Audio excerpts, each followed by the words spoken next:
Uh, so Mike, I want to ask you, like, across soda, you must see just hundreds of the world's leading brands, or thousands probably of the world's leading brands. And I would love to just hear some examples of where brands are getting it right. They're building campaigns that are designed to adapt across markets from the stop. What does that actually look like in practice? I think the autos and the streamers are really important ones to look at. Why? They do a ton of localization and personalization. You probably already know that when you see that movie poster for the show or film that you're about to watch, that's actually one of hundreds of different variants. And that's an incredible portfolio of creative output.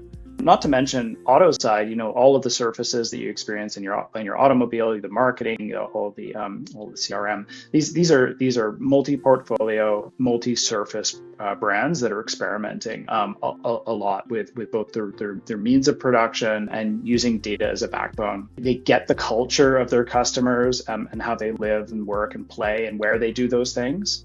They're building a taxonomy of those customers, and they're using that taxonomy, that customer understanding, which is, it's a database, but they're using that database to guide the pipelines. So,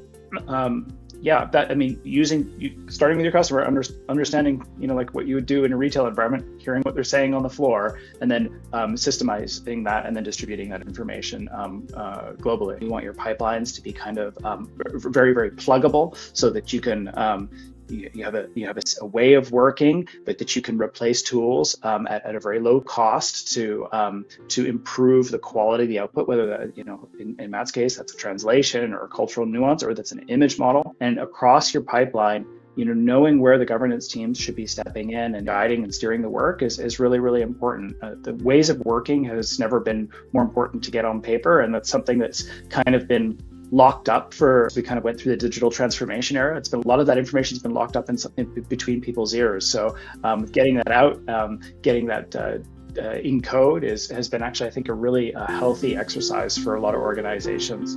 Before you go, you can download the State of Marketing and AI 2026 report. And if you want to explore how to scale this kind of workflow inside your organization, we'd love to talk.